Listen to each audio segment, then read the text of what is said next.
சவேந்திர சில்வா கருணா மீதான தடை தொடர்பில் கனேடிய அமைச்சர் வெளியிட்ட தகவல். பிரித்தானியா விதித்துள்ள தடை இலங்கை அரசை எச்சரிக்கும் மனித உரிமைகள் கண்காணிப்பகம். இயக்கச்சியில் இரவோடிரவாக நூற்றுக்கணக்கான பணிகள் அளிப்பு. பிரித்தானியா விதித்த தடை வெளியானது இலங்கை அரசின் நிலைப்பாடு. போரை நடத்தியதே நான் தான், பிரித்தானியாவின் முடிவிற்கு எதிராக மகிந்த ஆவேசம். தொடர்பென விரிவான செய்திகள்.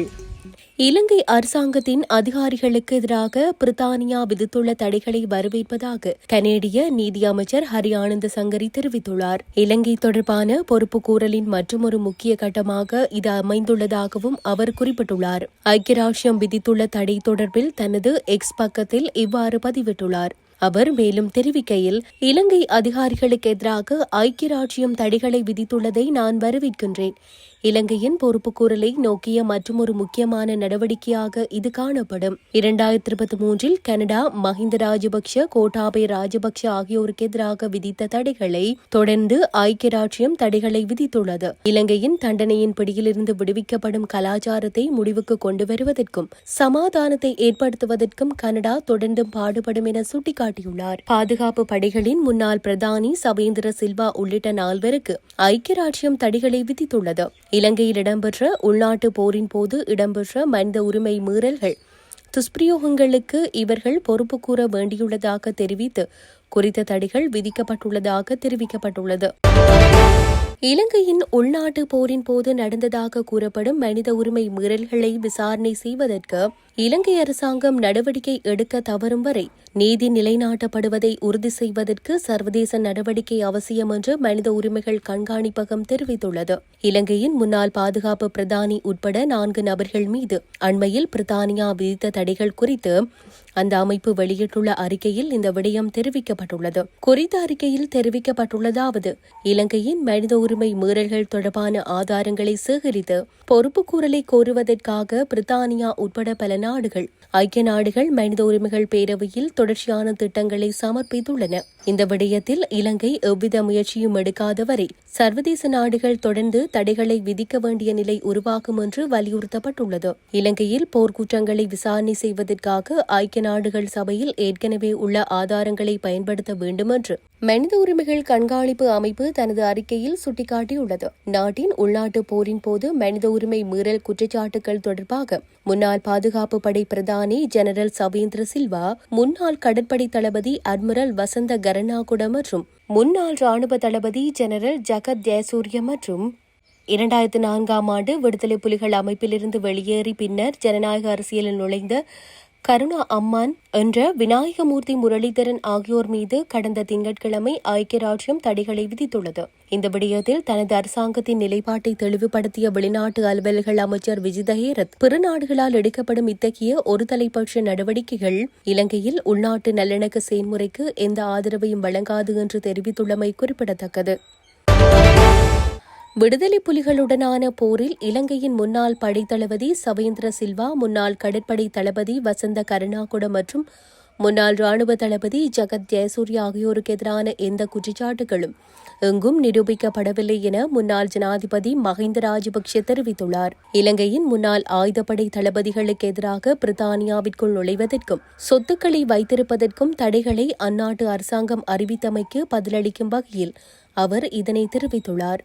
இது தொடர்பில் மஹிந்த வெளியிட்ட அறிக்கையில், தொடர்புடைய குற்றச்சாட்டுகள் எங்கும் நிரூபிக்கப்படவில்லை என்பதையும் கவனத்தில் கொள்ள வேண்டும். இலங்கையின் அப்போதைய நிறைவேற்று ஜனாதிபதியாக இருந்த நான் தான் விடுதலை புலிகளுக்கு எதிராக போரை நடத்த முடிவு செய்தேன். இலங்கை தாக்குதலில் ஈடுபட்டிருந்த போது ராணுவம் அந்த முடிவை செயல்படுத்தியது.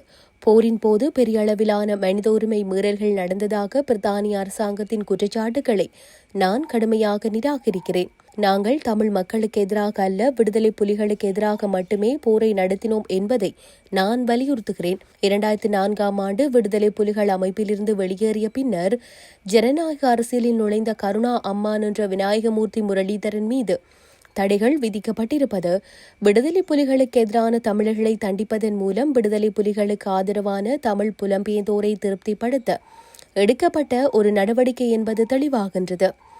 2008ஆம் ஆண்டில் அமெரிக்க FBI ஆல் உலகின் மிகவும் ஆபத்தான பயங்கரவாத அமைப்பாக அதிகாரப்பூர்வமாக பெயரிடப்பட்ட அமைப்பை 2009ஆம் ஆண்டில் இலங்கை தோற்கடித்தது.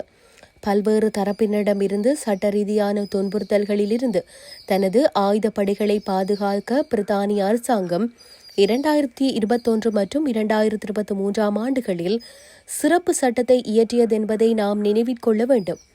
எனவே இலங்கையின் தேசிய பாதுகாப்பை உறுதி செய்வதற்காக தங்கள் கடமைகளை செய்த ஆயுதப்படை வீரர்களை குறிவைத்து வெளிநாட்டு அரசாங்கங்கள் மற்றும் அமைப்புகளால் நடத்தப்படும் அழுத்தங்களுக்கு எதிராக தற்போதைய அரசாங்கம் நேரடியாக நிற்கும் என்று நான் எதிர்பார்க்கின்றேன் என தெரிவித்தார்.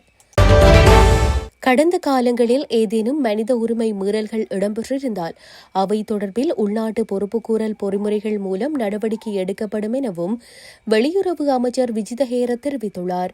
நாட்டில் முன்னாள் 3 ராணுவ பிரதானிகள் உட்பட 4 பேர் மீது ஐக்கிய ராஜ்யம் விதித்துள்ள தடைகள் தொடர்பான அரசாங்கத்தின் நிலைப்பாட்டை இலங்கைக்கான பிரித்தானிய உயர்ஸ்தானிகர் என்ட்ரூ பேக்ட்ரிக்கிடம் நேற்று அறிவிக்கும் போதே வெளியுறவு அமைச்சர் இந்த கருத்தை வெளியிட்டுள்ளார். அத்தோடு பொறுப்புக்கூறல் மற்றும் நல்லிணக்கத்திற்கான உள்நாட்டு பொறிமுறைகளை வலுப்படுத்தும் பணியில் அரசாங்கம் ஈடுபட்டுள்ளதாக அவர் அதன்போது சுட்டிக்காட்டியுள்ளார். இலங்கை உள்நாட்டு போரின் போது செய்யப்பட்ட மனித உரிமை மீறல்கள் மற்றும் துஷ்பிரயோகங்கள் தொடர்பாக ஐக்கிய ராஜ்யத்தின் தடைகள் என்ற தலைப்பில் 2025 மார்ச் 24 அன்று ஐக்கிய ராஜ்யத்தின் வெளியுறவு பொதுநலவாய அமைப்பு மற்றும் அபிவிருத்தி அலுவலகம் வெளியிட்ட ஊடக அறிக்கை வெளியுறவு வெளிநாட்டு வேலைவாய்ப்பு மற்றும் சுற்றுலா அமைச்சின் கவனத்தை ஈர்த்தது. அந்த அறிக்கையில் கூறப்பட்டுள்ளபடி ஐக்கிய ராஜ்ய அரசாங்கம் 4 நபர்கள் மீது தடைகளை விதித்துள்ளதுடன் அவர்களில் 3 பேர் இலங்கை ஆயுதப்படைகளின் முன்னாள் பிரதானிகள் ஆவர்.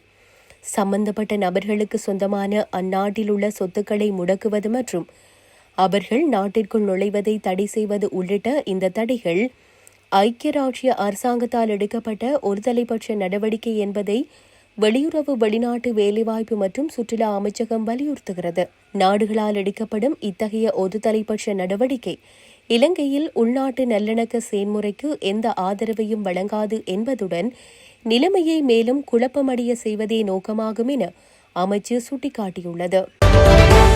மகளை கல்வி நிலையத்திற்கு அழைத்து சென்ற குடும்ப பெண் ஒருவர் மஹிந்திரா ரக வாகனம் மோதியதில் நேற்று முன்தினம் இரவு உயிரிழந்துள்ளார். 31ஆம் கட்டை முழங்காவில் பகுதியைச் சேர்ந்த கமல் நகுலமலர் என்ற 3 பிள்ளைகளின் தாய் இவ்வாறு உயிரிழந்துள்ளார். இச்சம்பவம் குறித்து மேலும் தெரிய வருகையில் செவ்வாய்க்கிழமை இவர் மகளை கல்வி நிலையத்திற்கு நடந்து கூட்டி சென்று கொண்டிருந்தார். இதன்போது பின்னால் வந்த மகேந்திரா வாகனம் இவர் மீது மோதியதில் சம்பவ இடத்திலேயே அவர் மயக்கமடைந்தார். பின்னர் சாரதி முழங்காவில் போலீஸ் நிலையத்தில் சரணடைந்துள்ளார். படுகாயமடைந்த பெண் முழங்காவில் வைத்தியசாலைக்கு கொண்டு செல்லப்பட்டு பின்னர் யாழ்ப்பாணம் போதனா வைத்தியசாலைக்கு மாற்றப்பட்டார். யாழ்ப்பாணம் போதனா வைத்தியசாலையின் சிகிச்சை பெற்று வந்த நிலையில் சிகிச்சை பலனின்றி செவ்வாய்க்கிழமை இரவு உயிரிழந்துள்ளார். அவரது சடலம் மீதான மரண விசாரணைகளை திடீர் மரண விசாரணை அதிகாரி நமசிவாயம் பிரேம்குமார் மேற்கொண்டார். கிளிநொச்சி பச்சிலைப்பள்ளி இயக்கச்சி பகுதியில் கண்ணகி அம்மன் கோயில் சுற்றாடலில் இரவோடிரவாக நூற்றுக்கணக்கான பனைமரங்கள் சட்டவிரோதமாக அழித்தொழிக்கப்பட்டுள்ளன. சட்டவிரோதமாக காணியொன்றை தமதாக்கிக் கொள்வதற்காக சில விஷமிகள் பனைமரங்களை அழித்தொழிப்பதாக மக்கள் குற்றம் சாட்டுகின்றனர். நூற்றுக்கணக்கான பனைகள் சில நாட்களில் அழிக்கப்பட்டு குறித்த இடம் பாலைவனமாகி வருவதாக பிரதேச மக்கள் கவலை தெரிவிக்கின்றனர். இது சம்பந்தமாக பனை அபிவிருத்தி அதிகார சபை உட்பட்ட அதிகார மட்டங்களுக்கு முறைப்பாடு செய்தும் இதுவரை எந்த நடவடிக்கையும் எடுக்கப்படாதது மிகுந்த வேதனை அளிப்பதாக ஊர் மக்கள் தெரிவிக்கின்றனர். சம்பந்தப்பட்ட அதிகாரிகள் குறித்த இடத்தை பார்வையிட்டு உரிய நடவடிக்கை எடுக்குமாறு இயக்கச்சி மக்கள் தெரிவித்தனர்.